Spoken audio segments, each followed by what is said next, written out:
Hello, welcome. Today's lesson is all about execution of operators. Dear students, in the previous session, we have actually seen what are all the possible operators that C provides us with. There are 8 types of operators available in C language, depending upon the operation they perform. So in today's lecture, we will see the executions of various operators. Let's proceed to see the type 1 operator, that is arithmetic operator. So here I wrote a simple program.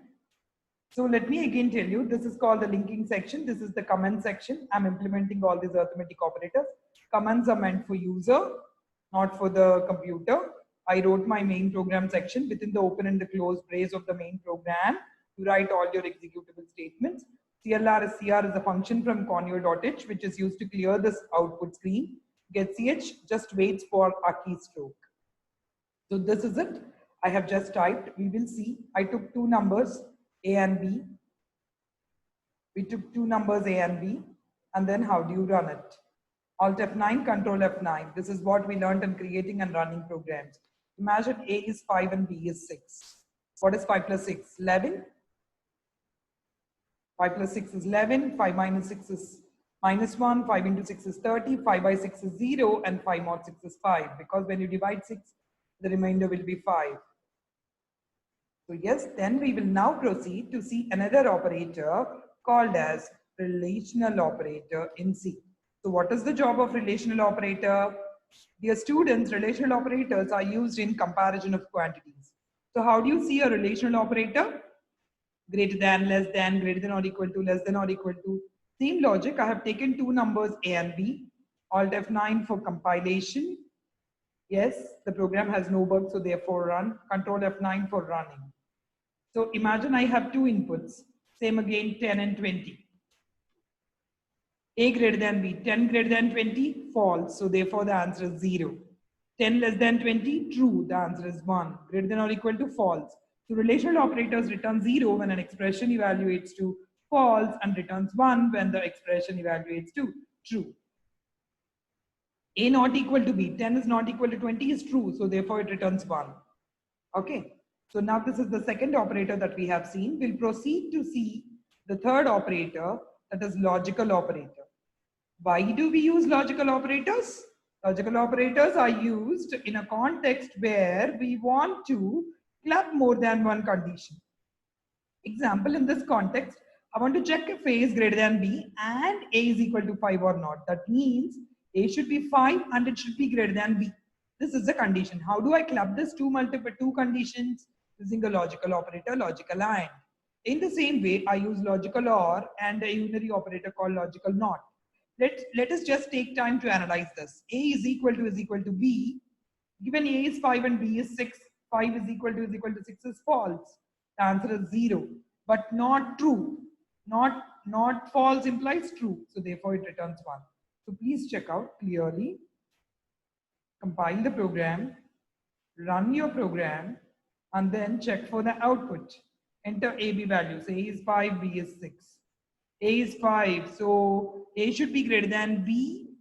Now logical AND. A is equal to 5, true, but is A greater than B? No, 5 is not greater than 6, so therefore it is false. Logical AND is false when at least one of the conditions is false. Logical OR is true when at least one of the expressions is true. A less than B is true, so therefore logical OR evaluates to true. Dear students, logical AND and logical OR are also known as shortcut operators. Okay, they are also known as shortcut operators or short circuit operators. The meaning of shortcut or short circuit operators, if the first expression is false in logical AND, the answer will be directly 0 because at least one is false, logical AND is false. In the same way, if the first expression is true in logical OR does not evaluate the second expression. It simply gives you the answer, that is 1. That's why logical AND and logical OR are called short circuit operators. So we will now move to increment and we'll now move to ternary operators in C. What is a ternary operator? A question mark colon pair that acts on 3 operands is called as ternary operator. Here I showed 2 methods. One way is directly printing. I just wrote A greater than B question mark. Printf A is big, colon B is big. So this is what it is. If this expression evaluates to true, understand this. If A greater than B evaluates to true, then the answer is A is big. If A greater than B is evaluates to false, then the answer is B is big. In the same way, I just clubbed it and wrote it in a normal expression. Value is equal to, just like how we have shown in the video. Value is equal to expression 1, question mark, expression 2, colon, expression 3. So that's what we tried doing here. We'll save the code. Any changes made to the code needs to be saved, compiled, and run. So let's run the program, enter values of A and B. A is 5, B is 6. You all know that the answer should be B is big. So that's what evaluated.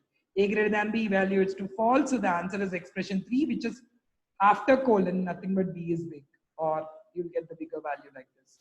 So this is how you can evaluate your ternary operator. Let us move to run another operator called as assignment operators. Okay.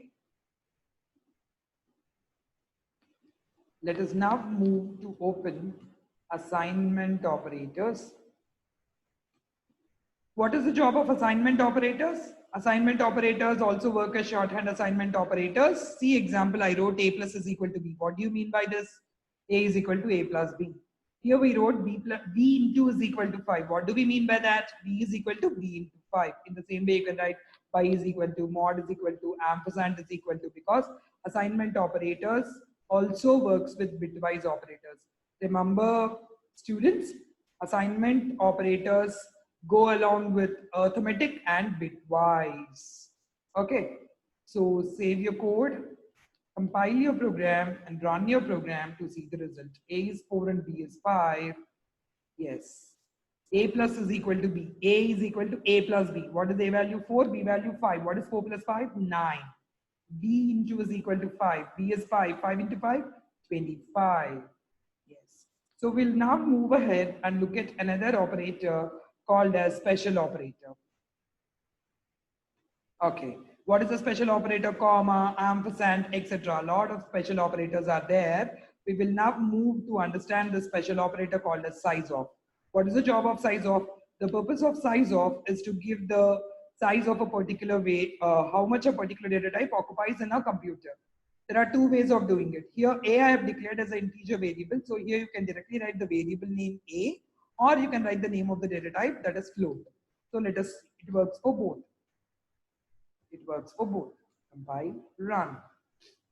Though on my machine, the size of integer is 2 bytes and the size of float is 4 bytes. Likewise, you can find out the size of long integer, long double with the same syntax.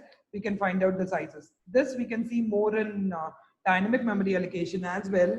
There we'll have a clear look of this. Okay, so now let's go ahead and check out another operator that's called as bitwise operator. Bitwise operator. So what's the job of bitwise operators? They operate on bits. So we see the output, we just run it. Okay, enter some AB values 4 and 5. These are the answers, 4 and 5. 4 is 100, 5 is 101. So there's only one at the starting. 101 and 100. So logical AND is true when both are 1. Only one side it is 1. 100 is the answer. 100 is 4. For this, you need to understand the binary representation. Let's discuss this more in detail in the coming classes. This is the output of bitwise operators. Okay. So the last but not the least, we'll move to the last operator of the day. That is increment and decrement operators. Increment and decrement operators. The purpose of increment and decrement operators is to ensure that the value of a variable is incremented by 1 and decremented by 1 whenever it is implemented in pre-form and post-form. So here, my dear students, I've taken a pre-variable and a post-variable. I just wrote A as 5 and B as 5 and did A plus A and minus B. Minus B, first B value in the pre-form, whenever a pre-increment operator or a pre-decrement operator is available in an expression, it first increments or decrements itself and then supports expression evaluation. On the other hand, if a post-increment or decrement operator is available in an expression, it first decrements itself, it first participates in the expression with the current value and then decrements itself.